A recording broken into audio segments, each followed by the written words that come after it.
Birshut Moray Rabotai, avec la permission d'Hachem, grâce à Dieu, on a passé de bonnes fêtes de Rosh Hashanah, Kippour, Sukkot, Rosh Hashanah Rabbah.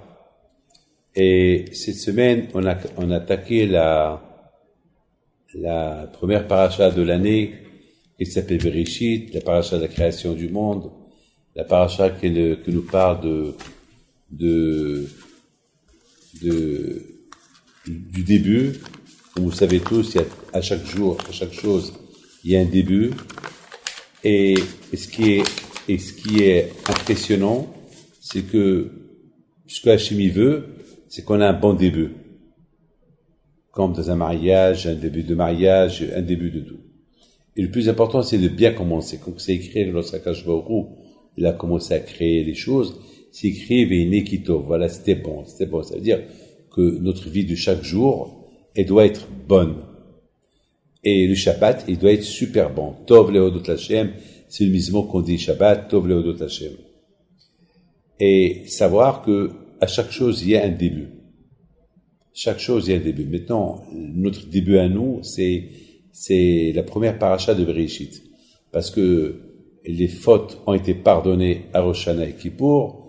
Donc, Sukkot, on était heureux avec le bon Dieu. On a refait une teshuva à Rosh Hashanah Rabbah. On a veillé, on a pleuré, on a prié. Et après, on a passé à la joie, Simchat Torah. Et ce qui est très, très, très, très, très bien. C'est quoi je voudrais bien vous dire quelque chose. Après cette super joie de Simchat Torah, avec la Torah d'Hachem et avec Hachem, parce que qui dit heureux de la Torah est heureux avec Hachem. Hachem et la Torah, c'est pareil. Donc, celui qui est heureux. Il y a beaucoup de gens qui me disent, mais Rabbi David, mais pourquoi on a besoin d'étudier la Torah? Je leur dis, la Torah, c'est les provisions de plus tard. Parce que, après 120 ans, là-haut, tu vas faire quoi? Là où il n'y a pas de manger, là où il n'y a pas à boire, là où il n'y a pas de femme, là où il n'y a pas de mariage, là où il n'y a pas d'enfants, là où il n'y a pas de manger, là où il n'y a pas d'argent, il y a quoi là-haut? Tu vas t'ennuyer. C'est la vie éternelle. Quoi? Tu vas t'ennuyer déjà dans ce monde-là, que la vie elle est courte, on s'ennuie lorsqu'on fait rien du tout. Alors là-bas, on va faire quoi? Tu vas t'ennuyer? Non. Alors, la Torah bémet.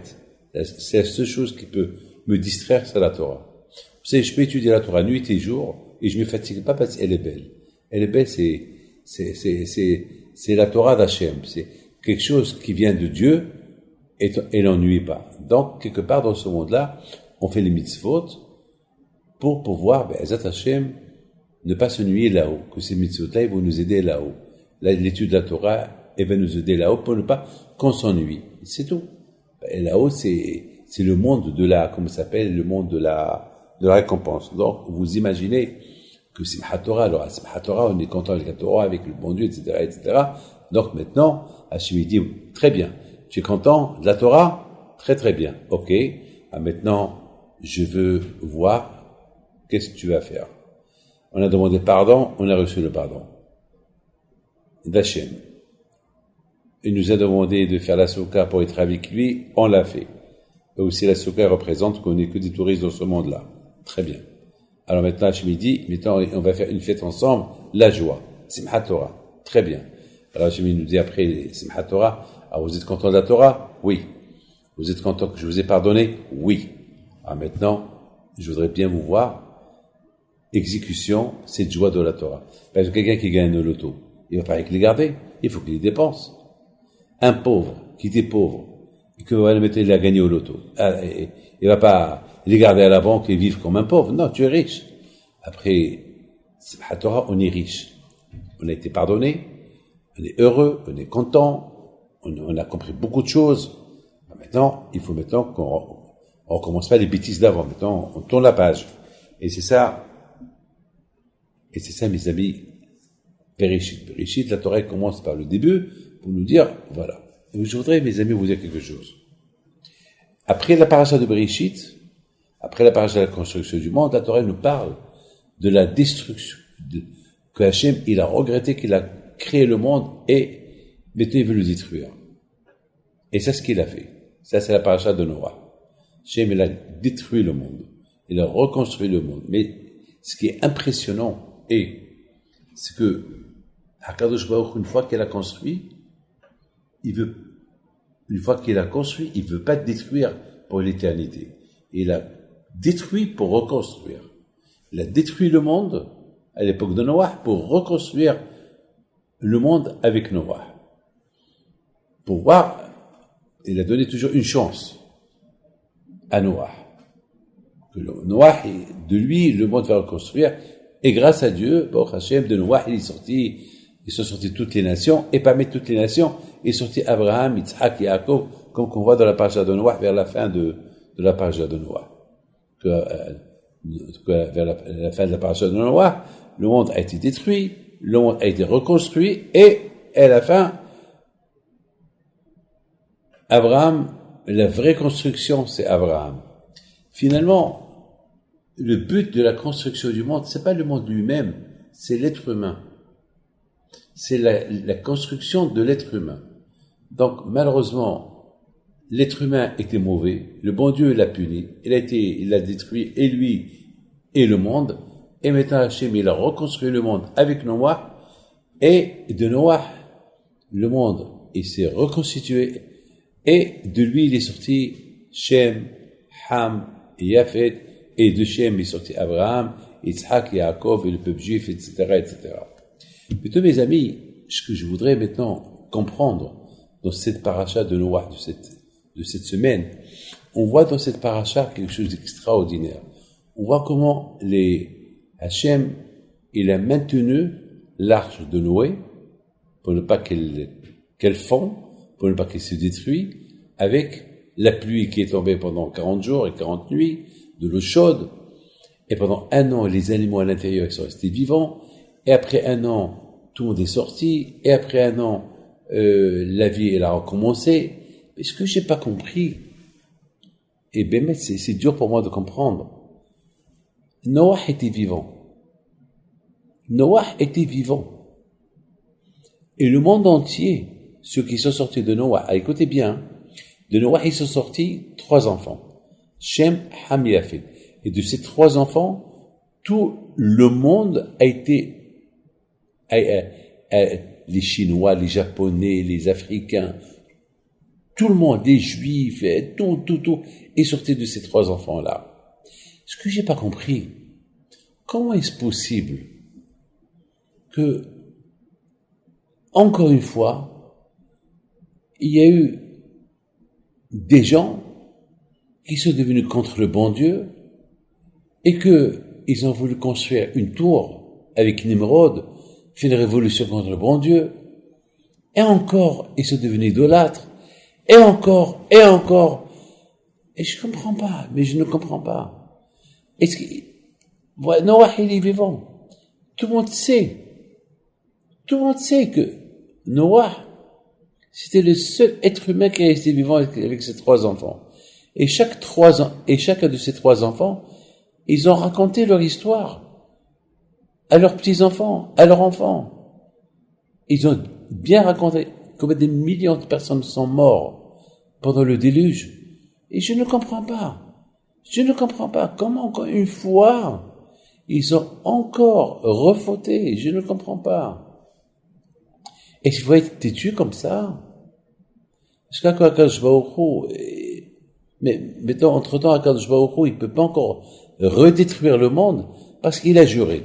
Parce qu'Hachem, il s'est dit, je vais pas tout le temps détruire le monde et reconstruire le monde, détruire le monde. Ça y est. Akadosh Baruch Hu, il s'est donné, il a juré de plus redétruire le monde. C'est-à-dire que Hachem, déjà, il a compris que ça valait pas la peine, parce que le Tzara, il est là, et alors je ne comprends pas. Heureusement qu'il y a eu un qui s'appelle Abraham Avinu, qu'il était seul contre tout le monde, alors que tout le monde était idolâtre. Abraham seul, il est resté têtu contre tout le monde, et c'est pour ça qu'on l'appelle Abraham à Ivry. Abraham à Ivry, c'est du verbe Abraham qui s'est mis de l'autre côté. Ça veut dire que tout le monde est de leur côté à eux, qui font ce qu'ils veulent. Abraham, lui, était de ce côté à lui, que lui était contre tout le monde, que lui déclarait il n'y a que Dieu. Encore une fois, ça recommence encore une fois. Donc c'est quelque chose que je voudrais bien comprendre. Voilà, Noah, il a fait ce que Hachem lui a dit de faire. Il a construit la Teva, l'arche, tout le monde est rentré, les animaux sont rentrés, tout ce que Hachem a choisi de vivre, ils ont vécu.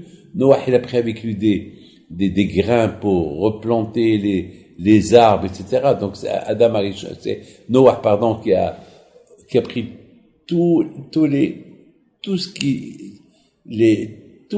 parce que le monde entier a été englouti. Le monde entier a été englouti.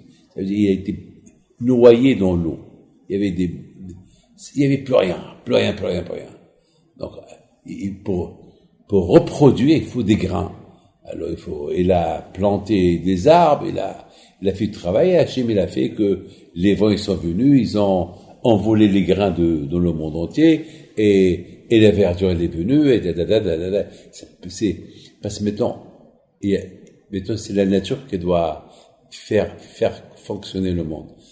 À la création du monde, c'est Hachem qui a créé tout.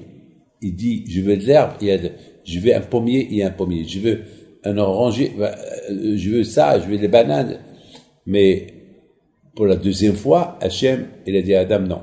Tu prends des grains, et une fois que tu sors de la teva, de l'arche, tu jettes les grains, et moi, je vais envoyer un vent qui va disperser les grains jusqu'en Australie, partout, comme ça, tout va se reconstruire. On va pas refaire encore des miracles. Ça y est. Je comprends pas comment est-ce possible une chose pareille. Que les gens, ils sont têtus. Je comprends pas. Le monde a été détruit à cause des fautes qu'ils ont fait. Et voilà encore maintenant, ils sont pires que les premiers. Ils ont créé une tour pour monter au ciel et se disputer avec le bon Dieu. Comment est-ce possible une chose pareille? Alors ça, c'est quelque chose, ça, c'est la paracha de Noah. Et Akash Baruch Hu, il les a punis. Qu'est-ce qu'il a fait Hachem? C'est extraordinaire. Au lieu qu'Akash Baruch Hu, il les tue tous, non. Il a fait Hachem il a fait que l'un ne comprenait pas l'autre. Un, il dit à l'autre, donne-moi le marteau, il lui apporte un tournevis. Hachem, il leur a changé la langue. C'est-à-dire, de là, ils sont nés les 70 langues. L'un ne comprenait pas l'autre. Alors, ça veut dire quelque part, quand je vois il leur a fait un service. Alors maintenant, les 70 langues, ils sont nés par rapport à ça. Donc, je comprends pas. Comment est-ce possible en plus, il y a Noah qui est vivant encore. Noah, il a vécu 1000 ans. Il est là. Il le raconte.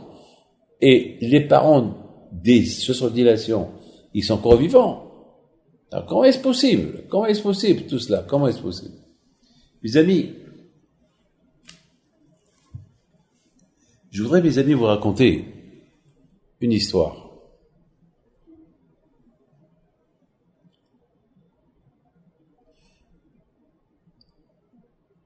Et c'est une super histoire que je vais vous raconter. Il y avait une fois, à l'époque des nazis. Lorsque les nazis, ils ont vu qu'ils étaient en train de perdre la guerre, et les Américains, ils étaient pas loin, et les Russes, ils sont pas loin.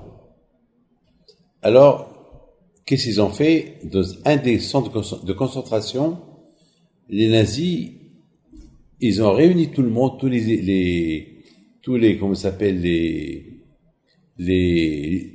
prisonniers, et leur ont dit, ce soir, on va fêter. Parce que on sait que les Allemands, on a perdu la guerre. Alors, vous allez fêter une fête. Ouais, nous, on sait qu'on va nous arrêter. Mais, au moins, souvenez-vous de cette fête qu'on a fait. Ce soir, on va faire pétrir du pain, et vous allez voir un pain chaud pour chacun. À l'époque, pendant la guerre, qui pouvait manger le pain chaud? Impossible. Manger des pierres, de la caillasse, c'était de la pierre. Donc, ils ont fait, le soir, il y avait la queue, et chacun, il prenait un pain chaud. Et tout le monde devait rentrer dans une grande salle pour célébrer. Et voilà, il y a un juif qui raconte qu'il est resté vivant de cette guerre-là. Il a pas mangé pendant une semaine, le pain, il avait faim. Il s'est dit, je vais prendre un pain et je vais refaire la queue pour prendre le deuxième pain. Et c'est ce qu'il a fait. Il a pris la queue pour le deuxième pain. Il y a un Russe qui l'a vu. Il est parti chez lui, il lui a donné deux coups de poing. Il lui a dit quoi? Non seulement tu as pris ta ration, mais tu veux prendre encore un autre pain, et moi j'ai pas de pain. Il a frappé, il lui a pris les deux pains. Le pauvre, ce monsieur-là, il a eu de la peine. Et lui, ce monsieur-là, pourquoi il voulait deux pains? Il a dit, pour célébrer bien la fête, il n'a pas mangé longtemps, et bon, bien sûr, celui qui voulait faire une queue, il aurait pu le faire, mais bon, lui, c'est ce qu'il a fait. Et voilà, le pauvre, non seulement qu'il a reçu des coups, mais même sa ration, il l'a pas eu. Bon. Il est parti dormir sans rien, avec des coups, avec du sang qui coulait de son visage. Parce que ce Russe qui l'a frappé, c'était un Russe costaud. Et voilà, la bouteille le matin, il se réveille. Il voit que personne se réveille. Il sort dehors. Il voit que tout le monde, il voit des corps par terre. Il n'y a personne, la cour elle est vide. Il entend uniquement les chars qui arrivent. Et les Allemands qui font ceux qui restaient, qu'ils ont voulu se défendre. Il a vu que tous ses camarades, ils étaient morts. Il s'est avéré que les Russes, les Allemands, sachant qu'ils ont perdu la guerre, ils n'ont pas assez de munitions, et les chambres à gaz ont été bombardées, et ils ont empoisonné, ils ont mis du poison dans les pains, ils ont voulu se débarrasser de tout le monde en les empoisonnant. Donc quelque part, ce monsieur-là, il a été épargné. Au départ, il a dit, pourquoi Hachem tu m'as fait ça? Et finalement, Hachem lui a fait un service. Quand je lui ai envoyé, pas ce monsieur-là, j'ai oublié de vous dire que lorsqu'il a vu qu'il a reçu des coups et qu'il n'a pas mangé, il a dit, bon, mina shamaim, c'est Hachem qui a voulu que ce soit comme ça. C'est-à-dire que d'un mal, il est sorti un bien. Dans la vie, beaucoup des fois, il nous arrive des pépins. Mais il faut savoir que beaucoup des fois, on calcule mal les choses. D'un mal peut sortir un bien. Il y a beaucoup de gens qui gagnent au loto. On croit qu'ils sont, ça y est, mettons, ils ont plus de problèmes. Et qui dit qu'ils ont plus de problèmes? Vous savez, de plus qu'on a de l'argent, de plus qu'on a des problèmes. De plus qu'on a des affaires, de plus qu'on a des problèmes. Et c'est des problèmes, mais c'est pour ça aussi. De plus que les gens, ils veulent arranger leur vie bien et devient encore moins bien. Ne croyez pas que être gâté, c'est avoir tout ce que tu veux, c'est bien. À la rigueur, c'est mieux d'avoir moins, être heureux, que d'avoir beaucoup, être malheureux. Donc, quelque part, celui-là, au lieu qu'il respecte, pourquoi le bon Dieu tu me fais ça? Il a dit, bon, c'est Hachem qui a voulu que je reçoive des cours, j'accepte. Et voilà, finalement, d'un mal, il sortit un bien. Tout le monde est mort, lui est resté vivant.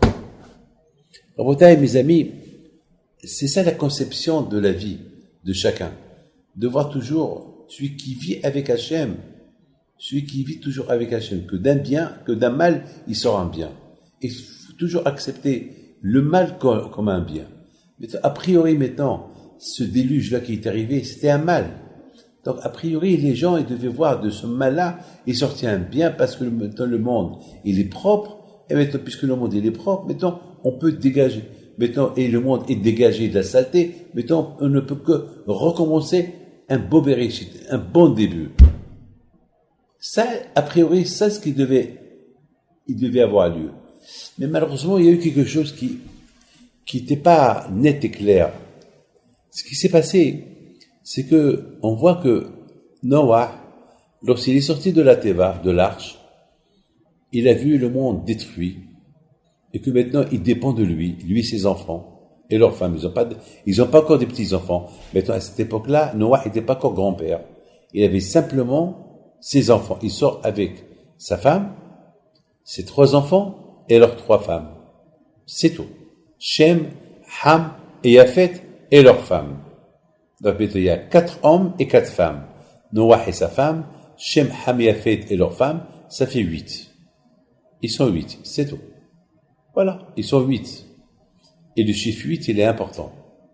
Le chiffre 8, c'est le chiffre mima'alateva, le chiffre qui est incalculable. C'est, le chiffre 8, c'est un chiffre qu'on ne peut pas, c'est l'infini. Il y a dimanche, lundi, mardi, mercredi, jeudi, vendredi, Shabbat, 7, et après 7, c'est le 8, c'est Alamaba. Donc, le 7, il est collé avec le 8. C'est pour ça qu'on dit que le Shabbat, c'est Me'en Alamaba. Shabbat, c'est un peu comme Alamaba, il est collé avec le chiffre 8. Et le chiffre 8, c'est au-delà de là. C'est le chiffre 8, c'est Shemona.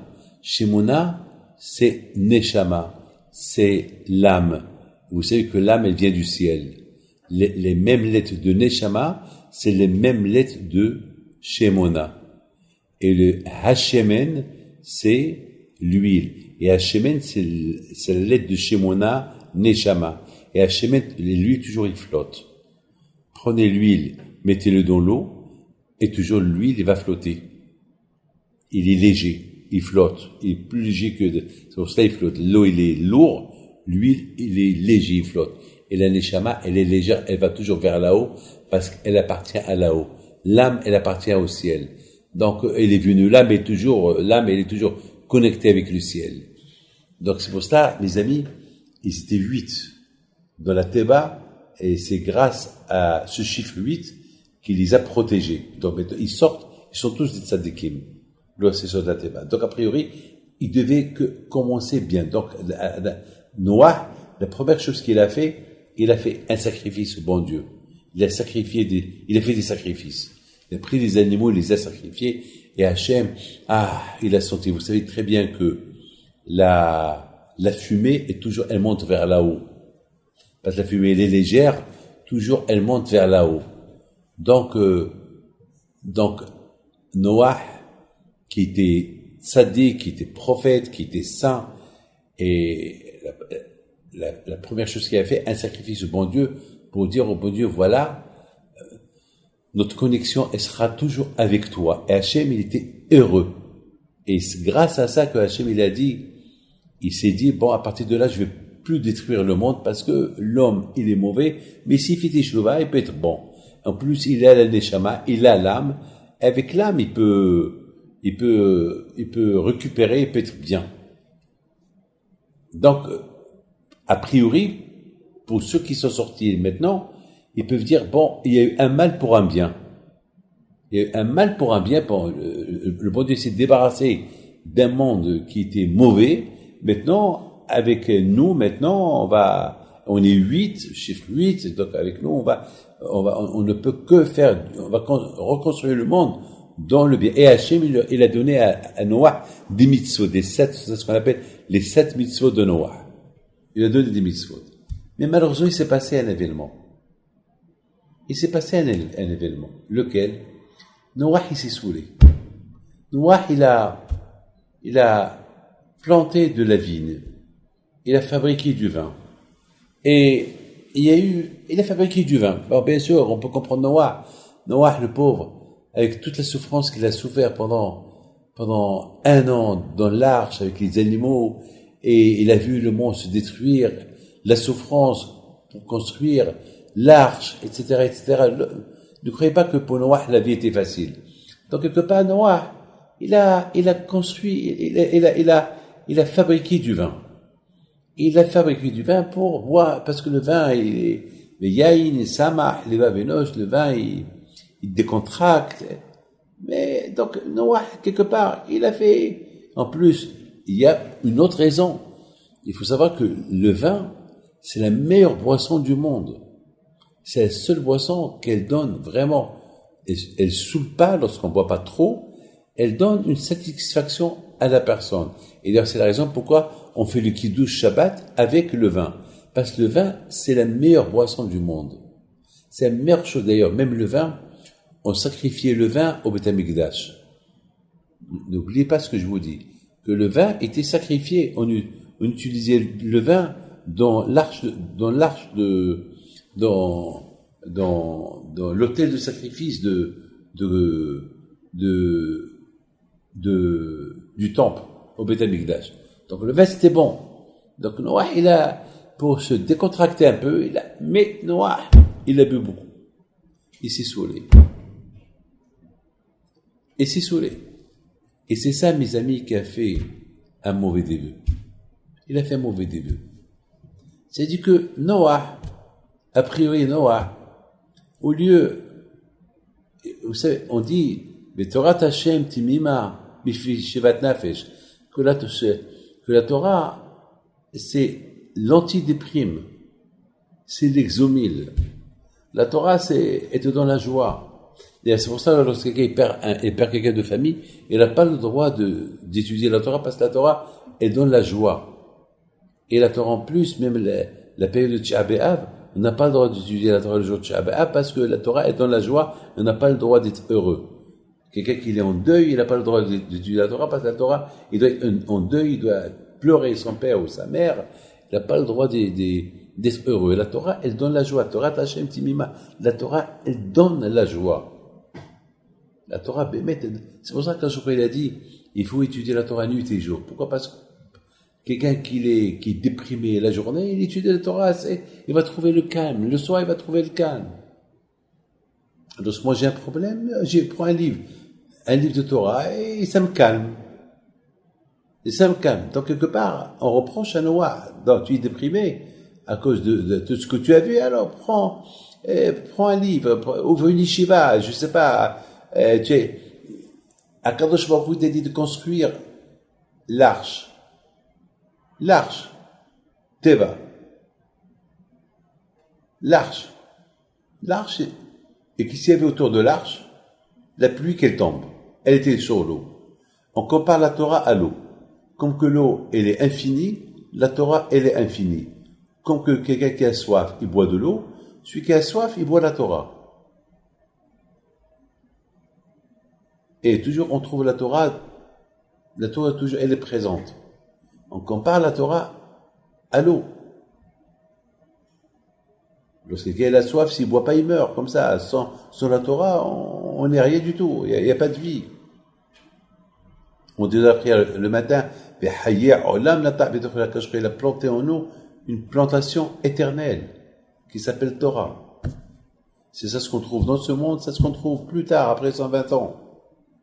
Donc, quelque part, Noah, tu aurais pu, quand même, ouvrir une yeshiva, où ils vont étudier la Torah. Comme tu avais une yeshiva où il y avait les animaux, voilà, tu vas ouvrir une yeshiva.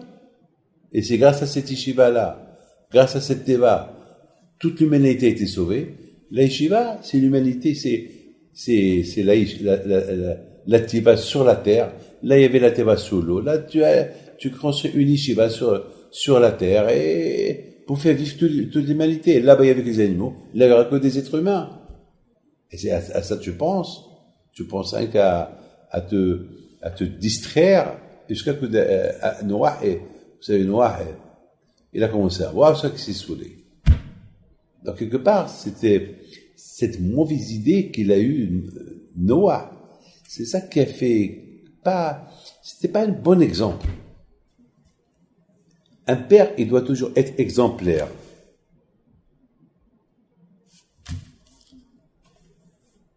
On voit par exemple Adam et Hava. Écoutez bien ça.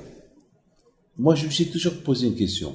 Comment est-ce possible que Caïn, il a tué Hevel? Comment est-ce possible? Un frère qui tue son frère. Ils se disputaient pour des bêtises. Caïn, il a fait un sacrifice. Il n'a pas été accepté par le bon Dieu. Hevel, il a fait un sacrifice qui a été accepté par le bon Dieu. Et par jalousie, il l'a tué. Mais comment est-ce qu'on tue pour ça? Est-ce qu'on tue pour ça? Quoi? Il est fou, quoi. On parle pas des gens fous. Et pourtant, Caïn, c'est pas n'importe qui, Caïn. En plus, Caïn, c'était le premier qui a eu l'idée de faire un sacrifice au bon Dieu. C'était même pas Hébé. Et Hébé, il a copié Caïn, son frère. Mais Hébé, il a fait mieux. Parce que Caïn, il a fait un sacrifice au bon Dieu, n'importe quoi. Mais Hébé, il a dit non.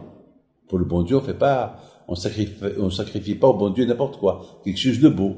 Donc, Akashriel a accepté le sacrifice de Hébé et pas de Caïn. Mais, qui est le premier qui a eu l'idée? Comme par exemple, ceux qui ont eu l'idée d'inventer l'avion. Rappelez-vous comment ils étaient les avions de l'époque. Et regardez les avions d'aujourd'hui. Waouh! Rappelez-vous comment étaient les voitures de l'époque.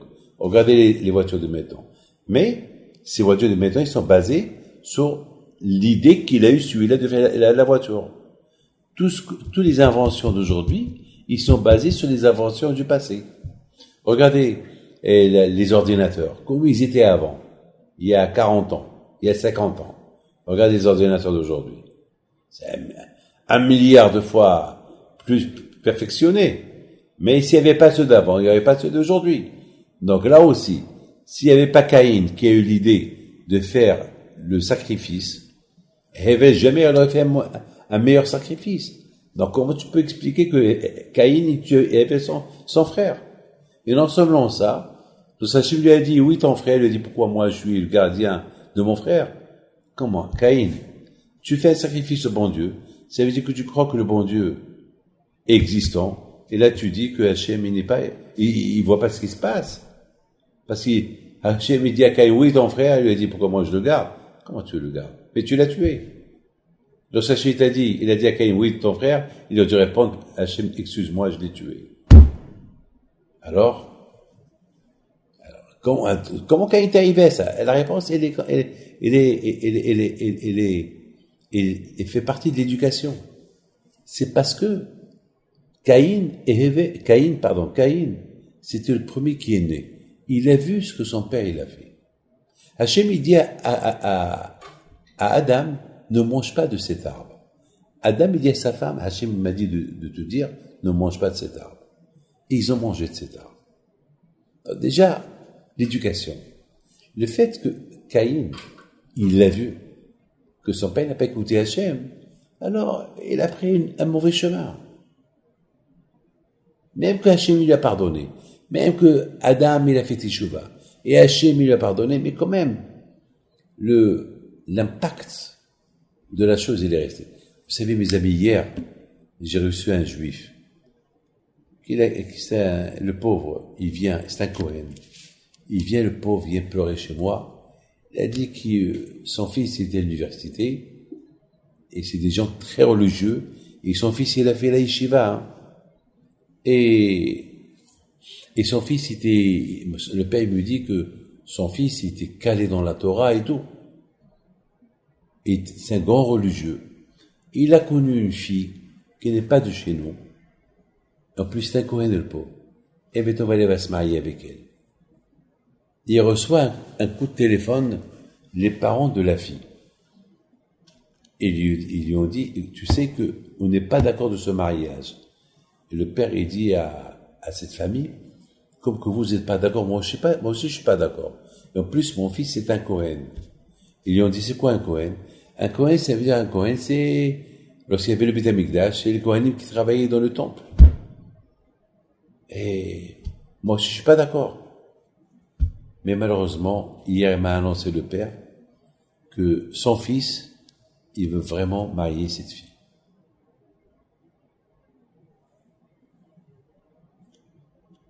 Et le père, il pleurait. Je savais pas quoi lui dire. Je dis, bon, je fais une bracha. C'est tout ce il faut prier. Dis à ta femme de prier. Il faut prier à Hachem. Si tu veux que ton fils, si Dieu veut un jour, il se marie avec une juive, et que il se marie pas avec une fille qui n'est pas de la confession, de la confession juive, donc, si Dieu veut, faut prier. Sinon, je peux pas t'aider. Malheureusement, aujourd'hui, on vit dans un monde les gens se marient avec tout le monde, et si chacun veut garder son identité juive, faut des efforts. Voilà, je vois le monsieur qui se lève, après qu'il a reçu la bracha, il se retourne pour partir. je vois qu'il n'y avait pas de kippa. Alors je l'ai appelé.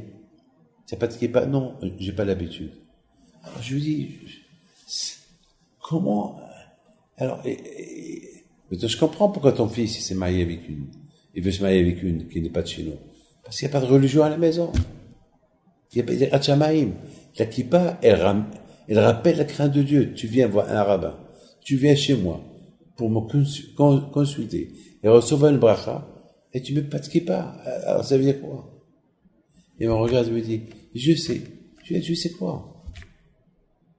L'éducation des enfants, c'est important. Éduquer les enfants. Mes amis, maintenant vous comprenez pourquoi